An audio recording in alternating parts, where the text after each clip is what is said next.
So I don't want to take up too much of your time, guys, because I know it's like 5 o'clock there instead of 4 o'clock. Yeah, I no don't know. problem. We're all drinking beer, so we're okay. Mike's You nice, guys- show up. No. Where? Mike was the last one to show up. He doesn't get a beer. If you want to He's get gonna be like that. I want He's to get a gonna beer. Chris isn't on yet, is he? Hello. Hello. Hey, Good afternoon, everybody. how's it Yeah. going? I got the groceries in the house. My wife's not mad, so it's good. Just so you know, Pfohl, this is that we just started the podcast and that line's gonna be in there. Oh, okay. Well, hey, that's my life. I get to fish and I got family. All good, man. Yeah.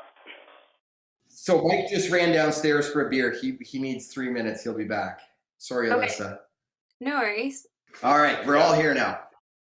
Awesome. All right, so I guess if you guys want, I'll just kind of name you off and then you can give yourself an introduction. Just tell us a little bit about yourself and what your part in the film was, and what your part at Vantage Point is too for Nick and Rob. If you want to start, Nick, go right ahead. Yeah, not really, but I'm Nick, and I like long walks on the beach and 50-inch muskie. And sometimes I bring a camera, but most times when I do, the muskies are nowhere to be found. So, yeah. Story of my life also. Yeah, they know. Mm-hmm. How about yourself, Rob?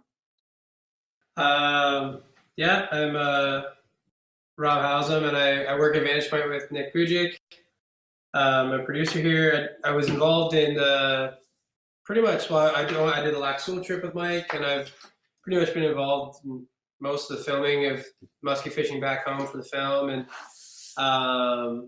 as well as I've been fishing with Mike now for a couple of years. I've still yet to catch mine. I haven't been able to put the amount of time in. Too busy, but. Yeah, I was involved in the pursuit as well. I got to film with Mike and Pfohl on Lake Stokoe, and that was my introduction to muskie fishing. They're very elusive. So if you thought they were elusive on Stokoe, what do you feel about the muskie on Lac Seul? Hey, I've seen more muskie on Lac Seul than I have on Stokoe personally. Awesome. Chris, you'll have to forgive me. I don't know how to pronounce your last name. But that's okay. Everybody gets it wrong all the time. Doesn't matter. If you get it right, you get a prize. So, my name's Chris Pfohl. I'm an aquatic ecologist in my work life. Very avid fisherman. Started at a very young age. I've had the opportunity to fish worldwide and represent our country in international competition. Commonwealth's World Fly Fishing Championships in Scotland. First Canadian to win a medal for our country in international competition at the Commonwealth in New Zealand. And definitely try to play a part in the fishing industry. Been a sales rep for Loop in the past. That's where I've met Mike. He'd inquired about being part of the Loop Pro team, and at that point in time, had a chance to meet Mike and see that he's super into it, really loves to fish, and great guy to hang out with and spend time on the water. So that kind of kicked things off, and next thing you know, we're getting into the sport of fly fishing for muskie. But had a chance to kind of dabble with it way back. I tied my first muskie fly probably 12 years ago and realized that just putting feathers on a hook doesn't work. And just kind of progressed from that. But definitely good to have a crowd and a group of people like Mike and Predator Fly Company guys like Jay Newell and Chris Morche and others, Nick and Rob, and people involved that really are into the sport of pursuing this fish on a fly, because it is definitely, there can be so many ups and downs, but it's a lot of fun. So yeah, that's a little bit about me. Right on. Mike? My name is Mike McNaught from Port Hope, Ontario. Grew up fishing Ganaraska, migratory fish that come in from Lake Ontario seasonally. And yeah, as Chris mentioned there, we connected over being me acquiring to be with Loop. And then wasn't about a year after that, we started fly fishing for muskie together, and made the trip up to Lac Seul to visit a good friend, Aaron Joliker. And last day I hooked a 50-inch fish on the fly, and capable of getting it on film, and was able to come back and show a good friend Nick, and he basically said, let's do something with this, and that's how it started, and haven't looked back since. Right on. So that fish on Lac Seul, that was part of the pursuit, right? That's correct. Yeah, right on. Mm-hmm. So you guys. Oh, sorry. Go ahead. No, that was it. All right. So when you guys were making the pursuit, did you guys think that there was going to be a second film afterwards, like another short film on muskie fishing? Depends who you ask. Yeah. I always Make or break. I always wanted something more, and after that was done, it was like, okay, well, what can be done next? And we always thought there was something that could be done, but it's always not that easy. No. I think I don't know that we really planned, at least at Vantage. Like I know anytime something cool comes up, we're like, how can we put that in a film? But Mike approached us, was it 2 years after the pursuit that you had?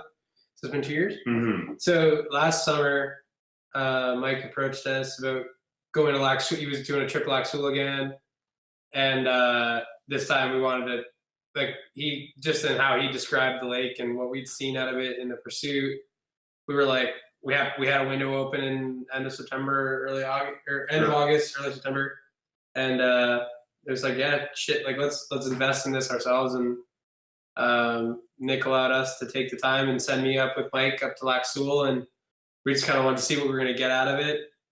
The pursuit was something that inspired everyone that kind of got involved too. Like the guys at Hook, we showed them the pursuit. They came in late on the pursuit. As soon as we pitched the idea of going back to Lac Seul to chase another 50-inch fish on the fly, they were instantly on board and super cool with it. And that kind of just like the support we got there. And then Nick wanting to go, it was, I don't know, we couldn't really turn it down. And then Jody and Jackie were super cool at Anderson's Lodge instantly to us. So there was like so many things that, I think there's just a number of things that went well after following up the pursuit, and just the kind of reception we got from the pursuit that allowed us to decide that we were going to go ahead and make this one. Yeah. And the pursuit was being in the IF4, it wasn't showcase. It wasn't like, it was only viewed for, that film or that festival. So it wasn't until after a year after that it was actually released to the public. And then it actually got, I think, more exposure that way. More people seeing it. And just, I think many times after the pursuit, I kept bugging Nick and being like, Nick. And, after poking, and, all right, take Rob, let's go. And it was like, yo. And Mike is very persistent. Yeah. Yeah. But it was just, I had confidence, and I'll be honest, each time I've been to that lake, I've been able to, like, it's not, we all knew it wasn't about, there might have been that chance that we wouldn't have caught a fish, but there's always been many chances where we've seen those big fish come into the boat, and to see something like that of that size, it is incredible. And then to hook one on a body like a big body of water like that, we truly did put ourselves to the test. I've been lucky to have been shown that lake by many guides that Chris and Alyssa as well, and Rob too, and you know, they showed us spots on the map, and then we basically went out on our own to try to make it happen. So we definitely we banged our heads for a few days. I know that, but at the end of the day, we seen fish and we had one eat. But the experience up there, to be able to showcase it like we did, it's a lake that there's so much that you could capture, from wildlife to the fish to scenery. The amount of fishable water on that body of water, on that lake, just blew my mind. It was, you know, as fishermen, you were on a lot of different bodies of water, and to be able to see the immensity and just the aquatic life, the weed beds, the structure, the down wood, you know, it is a reservoir, and it does have some, you know, some tree stump areas and lots of rock faces. It's just the diversity of the fishability of a lake that size is amazing. It's truly a destination. I thought it was amazing. I mean, if I'm going to go back up north, I'm going to fish that lake again before I die. Was that your first time at Lac Seul? Pardon? It was my first time to Lac Seul. Yeah. Yeah, and I didn't kind of get into how Mike, like, it was interesting. You know, Mike came up with the idea of going up to Lac Seul, and he's like, Fishbowl, you got to go. Fishbowl, you got to go. And we know how persistent Mike is, and it was Fishbowl, you got to go. Fishbowl, you coming? Rob's going. I said, well, you know, yeah, I'm gonna have to make this happen, and it wasn't an easy ask, that's for sure. But I'm very, very fortunate and happy that the decision was made to go and be part of it, because it was an amazing opportunity and experience. It is an amazing fishery, hands down. There is most likely a world record in that lake. The quality of the fish, the species, the diversity, it's the food, the immense weed beds. Like, there is just so many places for those fish to be. And I think, you know, the guys that are successful there develop patterns that they can go back to, and all you need is a weather pattern change, and then it can change for you again. And that may be the reason why it can be 3-4 days. So when we went to Lac Seul, we got hit with a cold front when we went up to the outpost. And here we are in the northern part of this lake. It took us an hour and 45 minutes? How long did it take us to get up that lake? Yeah, with all our gear. 45 yeah, hour and 45 minutes. So we get to the top of the lake. We get set up kind of shop and get everything unpacked and get out on it. And it's, you know, just another huge, immense body of water. And, you know, we definitely got dealt a cold front off the hop, and that happens in northern climates. That's the way it is. And we had to think about where these fish would be, and it was like it's called, it was a grind. And you gotta just keep going at it and kind of trying to figure it out and crack the code a bit, try to figure out what's going to happen, get even a sighting. I mean, the biggest thing for us is to be able to see a fish or have something follow, or, you know, a color that's kind of showing up a little bit more than others that you have confidence in, and it's developing that confidence that will keep your mind in place to catch a fish. And 2, 3, 4 days, 3 days not seeing anything, it's tough. Like, yeah, there's pike and that's great, but we're not there for that. Like, we're looking for a monster, and that lake has them, but it's tough when you don't see them the first couple of days. So yeah. And it was good having each other for that, because we would always boost each other's confidence whenever one of us got down on a situation. You know, one of us would bring the other guy up, and that's crucial in a fishing partner like that, to have that. You know, when you're going to go up there where, you know, you could bang your head against the wall for days, you need that person that's going to be, you know, right there telling you to, you know, make that next cast, put your head down, make it happen. And, you know, that's one thing about that lake. It could really it could break you down, you know, with, you know, you could go 3 days, 4 days and just grind your head against the wall. And by that point, there's people that might give up, and that's the worst thing you can do. Mike? Yeah, I remember it happened to me, actually. My first year up there, it was funny, with Fishbowl and Jay, with Chris and Jay. My last day there, I was like, boys, it's not going to happen. I know it. Like, basically, like, putting myself in defeat, and I was okay with it. And they're like, no, go out, put your head down, fish the last part of the day, and we'll make something happen. Sure enough, that's when I caught my 50. Yeah. So, keep your head you know, it's down. that Remember extra that, kick guys. in the butt you need. Because it's places like that where you can accept defeat and you're like, oh, it's just so big, it's so vast. But yet you have that person say, you know what? No, we need to go here. And you go make it happen. You go, you know, it's mandatory. Yeah, you thrive off each other. Like and just having the confidence that there is a fish down there. There's fish around. There are fish in the areas that you're fishing. You may not see them, but you have to know they are there, and they are definitely there. You just, you know, it's tough to get them to move. They've got a lot of food. They're going to show themselves when they want, and especially on bodies of water like that. You know, if you were to look at the logs, it'll be, yeah, you know, guys get fish in a couple of day period, and then all of a sudden they're elusive for 3-4 days, and you get a cold front or a different weather pattern. It can happen, but you just know that they're there, so that's what keeps you going, right? Yeah, absolutely. I know it always seems to be right at the moment you need to follow the most, like right when you're about to give up, that's when you're going to see one. Yeah, And then it no, keeps you going for like another 16 hours on the water. Yeah, don't let your guard down. It's tough too, because you know it's a mental game also, and that can wear you down. It's not just the physical aspect of it, because you've got wind blowing, you're trying to keep the trolling motor going. Mike's at the front, he's working the boat, setting us up on a spot. You know, that's you got a lot of elements against you, and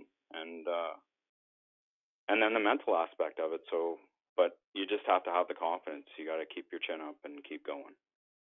I remember saying to Rob at the end of that trip, like, you're going to have to tell me to stop, and we're leaving, because I'm going to keep casting until you tell me we have to. I don't know. I think you guys both pushed out at the end of the last day. You put your rods down, and then Rob cast a fly 2 or 3 times. I did. Fish. I was the first one to let Rob take my rod and say, here you go. And he did. He caught a pike.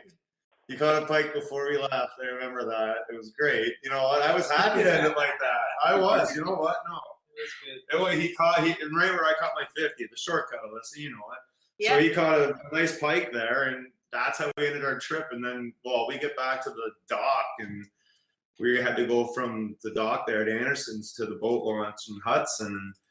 Chris was driving my truck, and he left Anderson's, and me and Rob go to turn around to go back to Hudson, and we get we can't even see about a quarter mile away, and the boat runs out of gas. So right away I call Chris on the phone, and I have a jerry can in the back of the truck with gas in it. I say, okay, you need to turn around. We just ran out of gas. We need that jerry can. He's like, all right. So we put the trolling motor down and start using the trolling motor to go back towards the dock. Like 30 feet or something like that. Yeah, I got like 30 to 60 feet away from the dock, and the battery dies in the trolling motor. So now we're actually paddling the boat back to the dock. And, you know, that was something we were all so incredibly amazed about, is how much we ran on that lake. And it wasn't until we went to go put the boat back on the trailer, we ran out of gas. And at the time, the gauge wasn't working, so we had no clue really what we were at.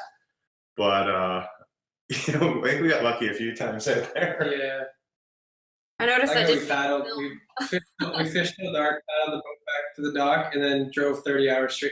Yeah, we woke up that last day at like 5 or 6 in the morning. We're probably on the water by 7. Fished till 7:30 at night. Put the boat back on the trailer, and 22 hours later, we arrived back in Southern Ontario. We dropped me off at the airport. Well, and I went on a shoot. Yeah, you went to Wyoming right after our shoot. And that's the thing. How we were trying to figure out how we could stay longer, but at the same time get Rob to the airport to be in Wyoming, because it was funny. They were on a hunt, and there's people waiting for him to come. Yeah. It was. And then you showed up the next day and went to Stockholm. Did I? The very next day. Day. I just drove 22 hours, man, but I think I'm gonna go out this afternoon. The moon's right. What the hell, man? Oh, why not? He's a machine. Probably have Right. Yeah, I probably had to follow me or something. But, you know, that's the thing, is like when you're doing that, you have to it's determination, and it does take a lot in you to go all day. Like Chris's hand after the 7 days of opening and closing consistently from grabbing the line from stripping, his hand swelled right up. We got pictures of it, and it was just like, it was ballooned, and yet he kept going. Like nothing could have, I think even with a broken arm, he still would have tried to strip that line and like. Oh, I'd hope that I didn't get an eat. That situation.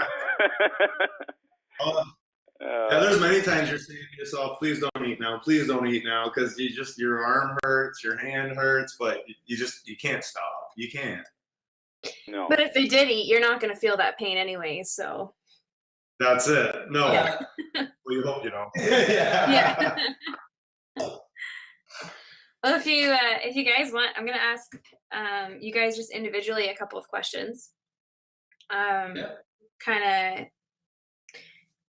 not wrap up, but like get some more info out of you guys. I know the filming alone of this show must have been a grind for you, Rob. So I did have some questions for you. So like, what were your thoughts when you're watching like hours and hours pass by without anything happening, and then all of a sudden it goes like 0 to 100 in like no time? That's like the I think muskie fishing is probably the absolute hardest thing you can film, is like in a documentary form. Like you literally, like the second you put the camera down, you have a chance of missing the only fish of the whole week. So it was tough. It helped. I just finished 3 weeks on a shoot where I think we caught one fish offshore, and we ran 100 miles every day. So it helped to be up here hanging out with the guys that I would be hanging out with if I wasn't working too. And I just like, I saw how hard they were working too. Like we were saying, how Fishbowl's hands were like swelling up, and like Mike's hands, the guys are putting band-aids on their hands because they're, just tearing their hands apart. And it's a grind. Like I remember I was so tired at one point. Like my biggest thing is like shooting like stars and stuff like that. And like we got amazing northern lights one night. And then the next night I was so tired after shooting all this stuff and like being on the road. Like, it'd been nonstop for like a month. And then Mike and Fishbowl came in, they slapped me awake and they're like, hey man, there's northern lights outside. You should go shoot these and get time lapse. And I just said, I remember I walked out like my boxers. I was so tired. I walked out, looked down and go, huh, cool. And just went back to bed. Like, just so I knew I'd be on it the next day. No, it definitely was a grind. Like I spent the summer, like last summer was probably my first summer ever actually trying to catch muskie in any form, mainly on the fly. So I really respected the amount of work that went into it. And I knew that the second you put your camera down is when that fish is going to bite. So just trying to use that as motivation week. And it was like, I knew we were only going to get one chance. And in the film, you see it when Mike hooks up on that fish and loses it. Like I had my camera off there. I think Mike had to follow as soon as the fly hit the water. And those cameras, like the red cameras, they take 90 seconds to spool up. They take 90 seconds to turn on. So if you have it off, like you have 90 seconds of guaranteed downtime between the time that you hit the power button and when you can hit record. Mm-hmm. So I think you got to follow. And I was lucky enough that the second, like the beginning of that clip where he's just about to lose a fish is like literally the first part of that clip. And I was insanely lucky to get that. And that was like day 5. Yeah. So as much as that lake and just muskie fishing in general, it'll test your like will on as a fisherman. As a cameraman, like Nick can say the same thing. We're pretty well seasoned to knowing that this shit doesn't happen on the first day, and it doesn't happen. Happen when it's supposed to happen. So we have to be seasoned to be able to work those kind of hours and. The hard part is battery power and stuff like that, making sure you have it. But it was a grind. It was a fun experience though, like even working with the drones and just working like how creative Rob is, like when you're out there, like just how he thinks of things of what to do. And there's amazing shots that have been done, like we're done in the grind. Like that I remember Rob saying like, oh, let's do this. We're like, oh, that's not gonna work. And sure enough, it's like, oh, probably the best part of the movie, in my opinion. That's when the fly goes by. And we also we didn't think that was going to work. And Rob pulls that off, and you see that movie. It's like, what? Are you kidding me? Like it's little stuff like that really blows your mind, because it's something like so minute but goes such a large, it's so big, and it's makes a huge difference in it.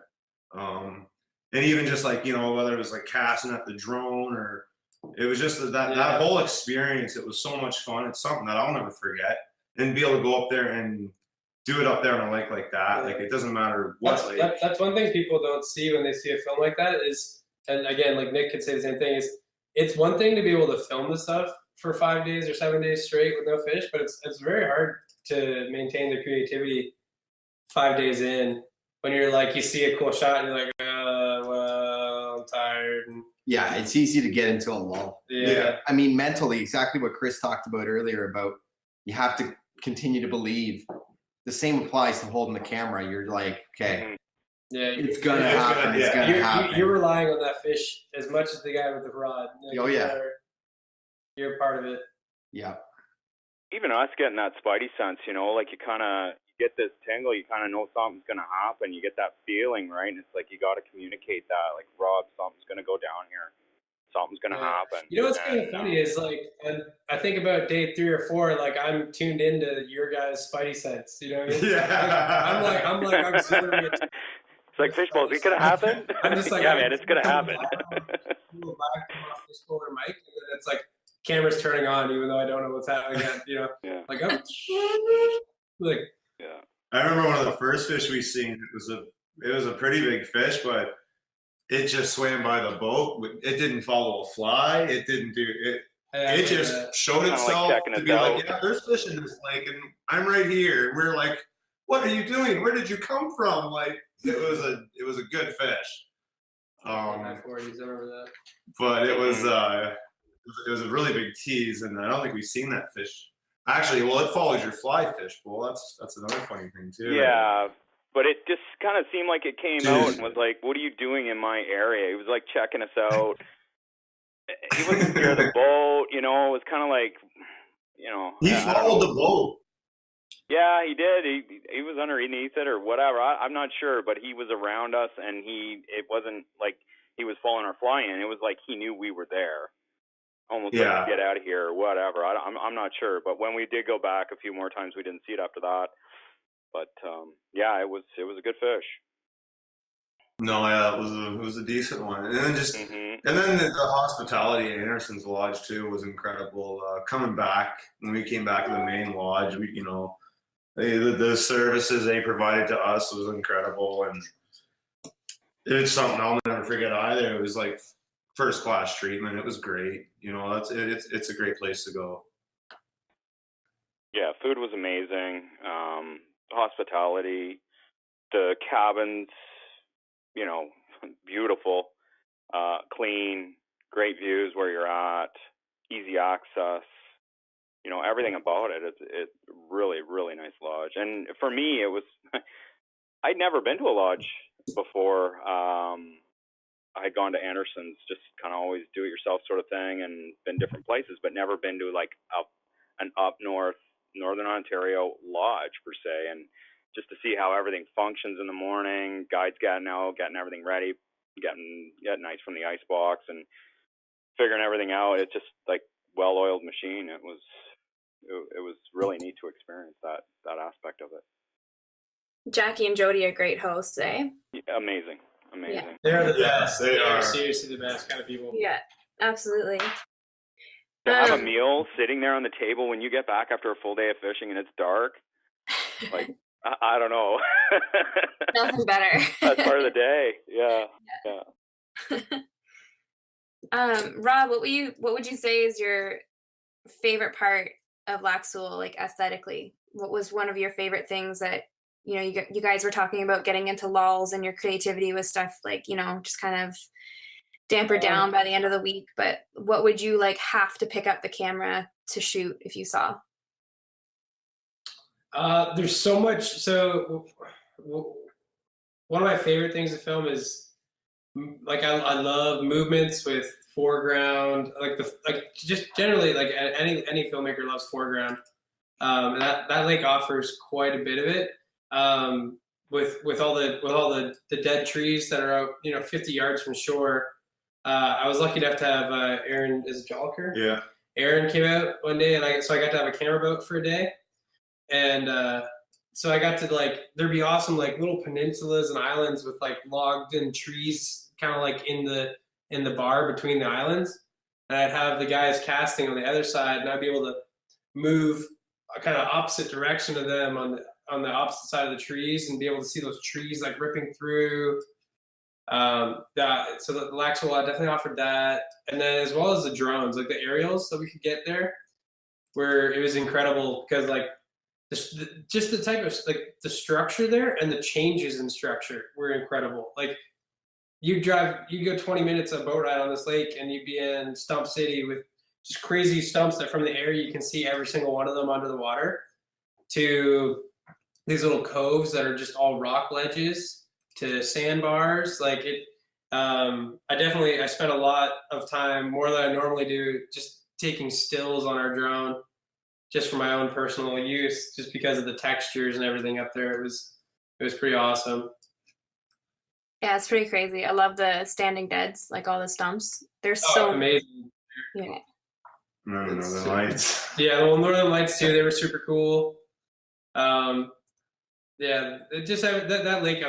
We've talked about going back, and it's just one of those things where I'm like, heck yeah, I'll be there. The drive doesn't scare me. No, the drive was great. That was so much fun. Okay. I was seeing a moose sign every half hour or 10 minutes, it felt like. And I was just my eyes were in the ditch the whole time. Mike, stay up. Fishbowl got so cross-eyed tired in the front seat on the drive up that we had to do a full demo of his fly box. He had to just talk us through all of his flies to stay away from that. And then we had a change in music there, 3/4 of the way into the drive, because we listened to music and just hearing it for so long, we just sort of got used to it and tired. And then Rob puts on some rock and roll that just woke us up, and especially I put on Kickstart My Heart. Yeah, and at 4 a.m, we're 4 hours away, and we're and Chris was headbanging in the front seat, the windows were down now. We were all just so alive. And then maybe 20 minutes later, look over, and there's Chris with maybe one headbang every minute. Just to show that he was still awake, but yeah, some bubblegum rock. It was awesome. Long hair. Did you guys arrive that morning and just start fishing? We rolled into Anderson's at 5:30 a.m. Yeah. We got a breakfast sandwich, and we threw all our crap in the boat, and we ran up to the outpost, and then we fished for the next 7 days straight. And then hopped back in the truck and drove home. Yeah, the whole thing was grinding. We weren't allowed any time to sit back and relax and catch up on sleep. Mainly because of my schedule. I had driven, so I was in Ocean City, Maryland for 3 weeks before, and I drove home. So it's a 10-hour drive to my house. And then I hopped in the truck with Mike, and then I was home. Got home, washed my laundry, kissed my wife, hopped back in the truck, and drove straight to Lac Seul. And then we had our time window for me to be there, and we had to be at the airport in Toronto, whatever time the last day. So that's why we just hopped in the truck after our final day of fishing, drove straight through the night, got me to the airport, and then I flew to Wyoming to meet Nick and Victor down there, and we went on an antelope hunt, and we were filming that, and I was it was a pretty nuts month and a half, but that's why we were we capitalized on every free second we had in Lac Seul. We did. Yeah, it's awesome. It was a grind all the way around. Oh yeah. This crew, we know how to get it done though. We're down. Chris, would you go a lot back of Red Bull involved. in Ontario? Would I go back to Northern? Absolutely. Yeah. Absolutely. It's beautiful. All your life, growing up fishing, seeing all the shows and all those places that people get to go, and the shoreline, everything about it. Like, yeah, it's just kind of like a dream comes true that's kind of what it was for me when I went up there with the whole aspect of it, with a lodge. And Aaron put on an amazing shore lunch. We were jigged up a few walleye there, and I think that was our only 5 minutes of downtime. But yeah, just the whole aspect of it, it was amazing. And it's beautiful country. I mean, we're so lucky to have a place like Ontario to live, where we have a diversity of fishing opportunities, and just the outdoors. Everything that we have around us, Great Lakes, we've got oceans. It's amazing, and I would definitely go back up there. I love that opportunity, and I will. It's just a matter of when that's going to happen. But just the fishing's amazing, hands down. It's a destination location, so I would love to go back. You guys have to start planning your third film now.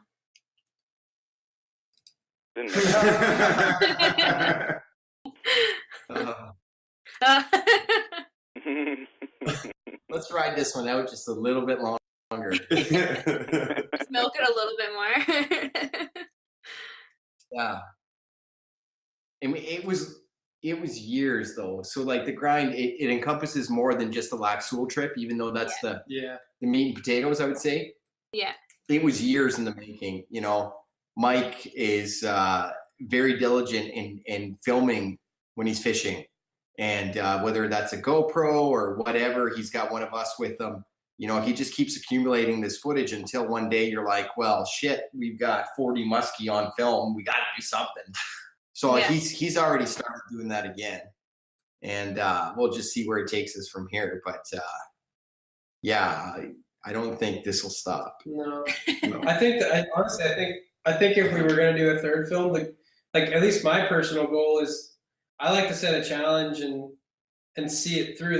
Like Lac Seul, I think like the original goal of Lac Seul was to go up there and try to create a film in Lac Seul, catch a fish there, make that it. And obviously we all go there with the understanding that that's not a likely end option. And like with what Mike does with his personal filming and his fishing just all over Ontario, we were able to create something. We were able to show Lac Seul for what it is briefly, as well as just show what these fish cause guys like Mike and Pfohl and Nick and myself all to do. And so I think if we were going to do it, like we always have beers or whatever, we're spitballing ideas, but I think the goal would be to, I would like personally, I want to go back to Lac Seul to see it done. And I want to do that lake justice in a film of its own. I don't know when or whatever it takes to do that in year, 2 years, but I want to, that lake, I left that lake. Just, I constantly think about it and how amazing a structure it is and just everything about it. And the couple chances we got to see fish, like we didn't get lucky with the weather. We had terrible weather with cold fronts moving in. Like we had 2 cold fronts move in. It would go from freezing mark up to 30, and have one nice day where we thought we were going to catch fish, and then hit the freezing mark again the next night. Mm-hmm. So I don't think, and I don't know that's what we're asking for. We're up to that time of year, but I think if we were to go back, we'd plan it better accordingly to the weather and the time of year. And I personally would like to see a third film be done challenging that lake entirely. Yeah. There's a fish I want to visit. And there might be some footage of what happened, but yeah, there's a fish in that lake that absolutely blew my mind. And yeah, it was, I think Alyssa did see a little bit of the clip, and everybody else has probably had a pretty good laugh, but I'm sorry, was it out that you wanted to go? I might have said that a few times. I would have to say that it was kind of a serious and funny moment at the same time, and it was quite amusing when I knew it wasn't bullshit. That's why. It was very serious, but just to kind of talk about it a little bit so that everybody understands the context, because they didn't see what I saw. I'm No. stripping my fly. I saw it. I did. Well, yeah, I don't. I Unless- mean, I'm just gonna what I saw. So, and Rob was right beside me. But anyways, I'm stripping my fly in, and this massive fish, and I mean, I'm not gonna go into the details, but it was one of the biggest fish I've ever seen in my life, if not the biggest fish I've ever seen in my life, musky wise. And I see it turn and broadside down where my fly is, and then I strip again. And I hook up on something, and I see it turn again, and out comes this hammer handle snaky pike. And at that point in time, I was like, "You gotta be kidding me right now! Like, what is this thing even doing there? That fish, this little pike, like, it should not even be there." And when I hook up with this pike, and when you see the footage, it's kind of like I'm just in absolute haste and not happy with what's on the end of my line, even though, yeah, thanks, I got a fish, but it was not what I saw. So I was kind of frazzled by the whole thing, maybe thinking that, the muskie saw the pike come out and maybe it was going to eat the pike. That's what I was thinking, that muskie was going to eat that pike. May not have been interested in my fly because, honestly, the size of that fish, the 20-inch pike that was on my line would have been a good meal for it compared to my fly. So I'm not sure what happened there, but anyway, so I end up releasing the fish. You see, Rob's got the camera on me, and I was pretty surprised that he didn't burst out laughing. But yeah, it was an intense moment, and I think what it was is that I'd seen something going on there, and I wanted us to get out of that location and kind of regain what was going on to get back in because. And Mike was just looking at me like, "What just happened?" And I'm just like, "Out." Mike, just go out. And Mike's looking at me, and he's trying to keep a straight face, and he's actually laughing at the same time. And he's like, "Fishbowl, what's up?" And I'm like, "Mike, just go out." Okay, I'll go out. What did you see? And obviously, you guys saw the video, but what I saw was of monstrous proportion. And yeah, we went out after a bit of convincing. And then kind of tried to make a game plan to go back in there, but yeah, it was, it was a pretty intense moment. Huh? And the funny thing is like leading up to that, I had been telling you, and I know you've been aware and seen pictures of these fish from that lake, but you yourself have never really seen one of those fish from that lake until that moment. No, so not like, I mean, I had followed the fish, but nothing of that size. Like it's a different fish altogether. And when that happened to you, I knew, like, even without really seeing anything, I knew what happened, and I knew, like, they're just one of those fish. Yeah, that was fishbowl white. Yeah. And realistically, you saved that pike's life, is what you did. I did, but because without that fly being there for that pike to grab, it had a choice: either grab the fly and hope the angler will release me, or commit suicide to this giant muskie beside me. Yeah, like I said, it's something I'll never forget. And those fish, when you see those fish, they're fish that stick in your mind. If you're a fisherman, the ones that you've lost, the ones that you've seen, the ones that get away, those are the ones that you will never forget. And, that's what keeps you going. And you just hope one day that you might see it again. And who knows? You may never. You could go back to that spot 10 times. 5 different years and never see that fish again. But you'll always have in your mind that there's a fish like that in that lake and you want to catch it. So gotta go back. So in other words, you're going to go back. I would definitely go back. Yeah. Time. I think we know Chris's most memorable moment on Lac Seul. Mike, what's yours? Oh, mine's my 50. Yeah, my 50. I also got a 45 on Lac Seul too, which was really memorable too. Both those fish.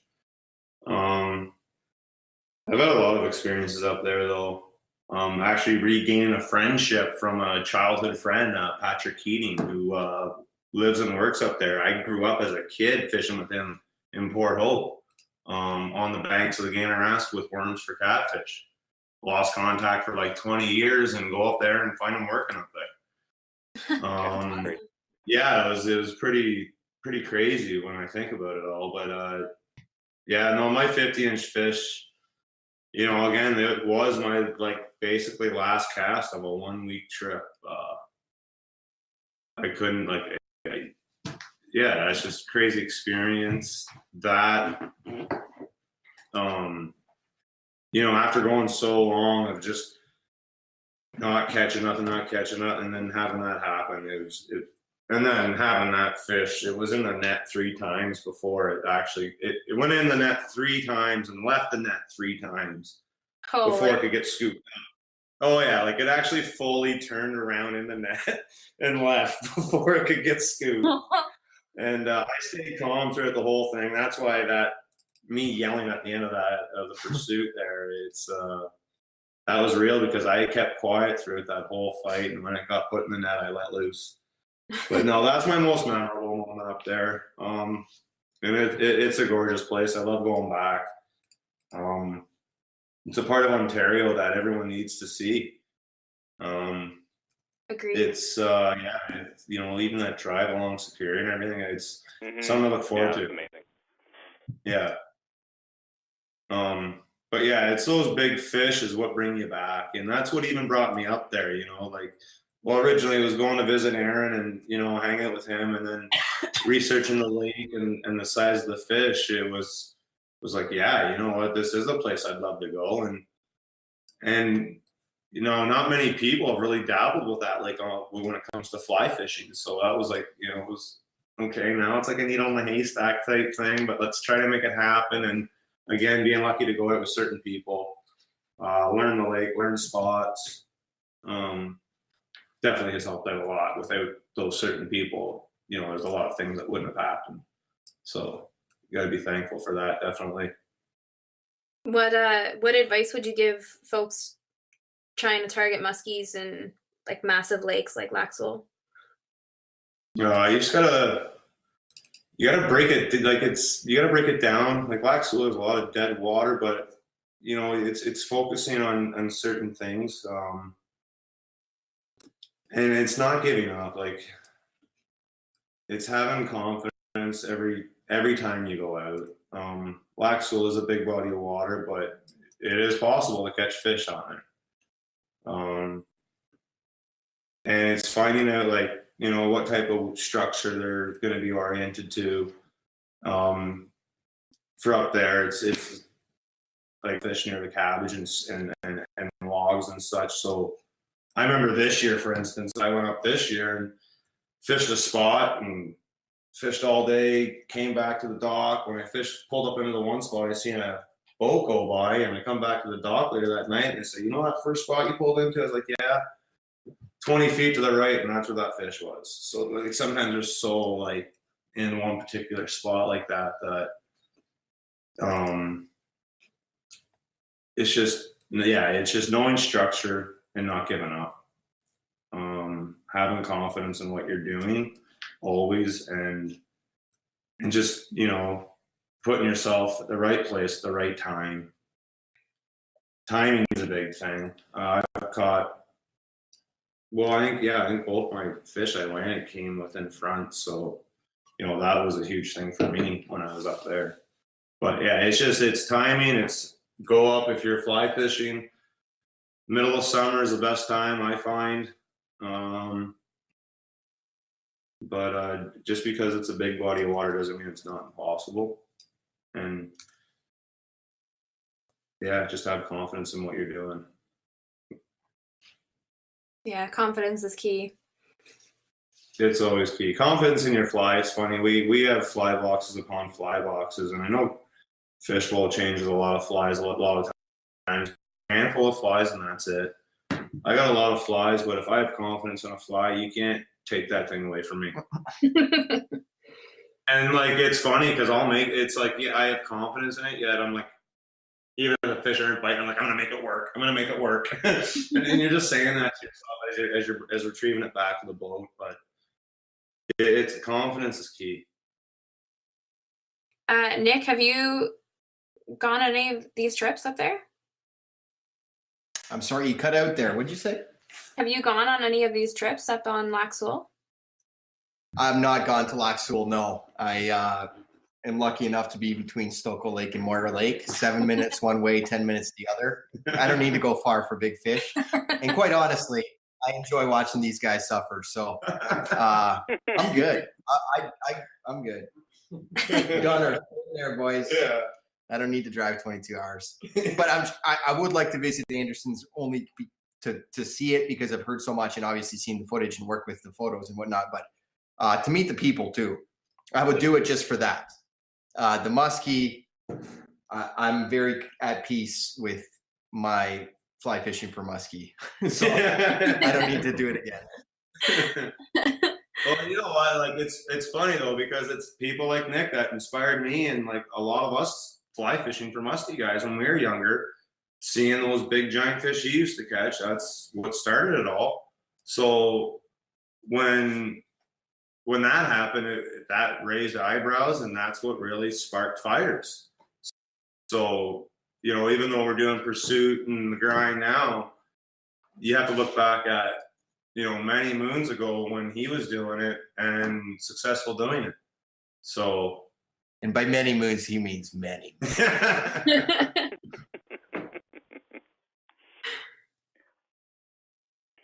But, well, right now I'm looking at a replica of a 52 that he caught on the fly. Yeah, seen the photo of that fish around a bit. Yeah. Yeah. Photoshopped. I love those comments. Is Great- the great grind memory. going to be featured in IF4 this year, guys? No, it is not. It is a hook film, so it is completely free and available to the public to enjoy on demand, Awesome. Very along on. with all the other hook films that are also awesome. Watch them. No. Awesome. I mean, you guys have covered a lot with very little prompting on my end. I guess I would have to say, like, is there any other like memorable moments up north that just kind of stuck with you guys while filming this? I think probably my most memorable moment is when Pfohl and Mike we took like 20 minutes downtime at the dock. You know the dock at Anderson's Lodge, the guides cabin? Yeah.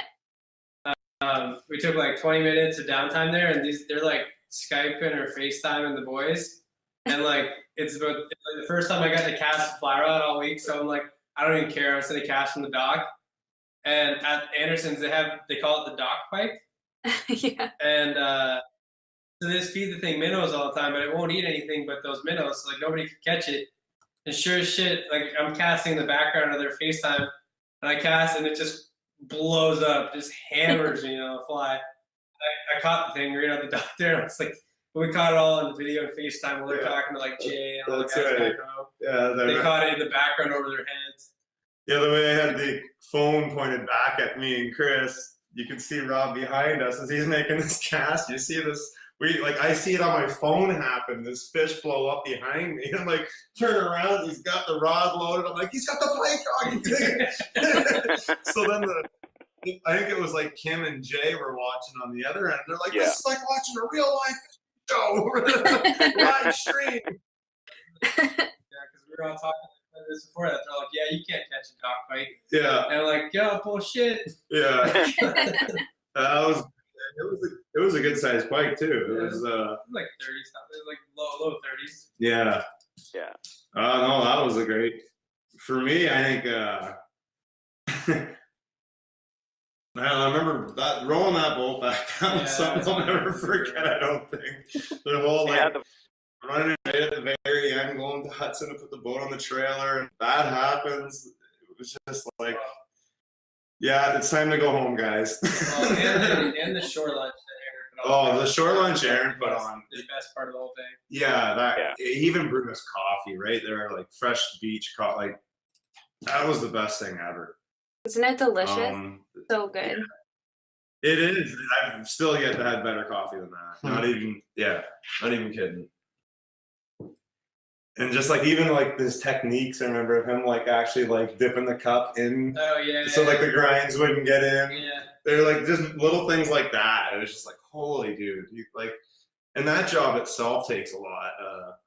You see what they go through today. It's like, whoa, like that's every day, all day, doesn't matter. Rain or shine.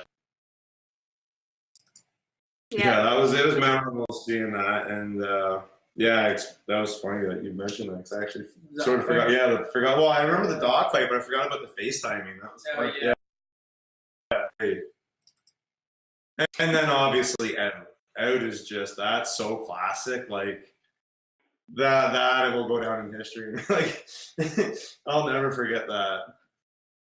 Yeah. No, I won't either. It's documented. There's no doubt about that. Yeah. It's quite the experience. But like as I said, the shoreline. I'm thinking back to the days, Redfish or Dale Cronzy, the shorelines thing, and it's actually happening right there. And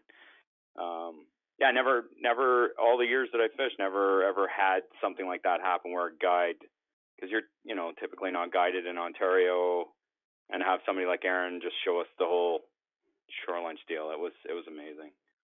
But I think the whole trip in general, there was highlights to it, but just the entire experience from start to finish, just the drive up and some of the places we stopped on the way, the people, the camaraderie of the guides, in the morning, just, some of the dreams of being a guide one day, when you're younger, and seeing everybody kind of come to the dock and get on those big Stanley boats and get everything set up, kind of waiting there for their clients to come down. And, just the lodge itself, it was, all of it was really, really memorable. So, yeah, thank you. It was an amazing experience.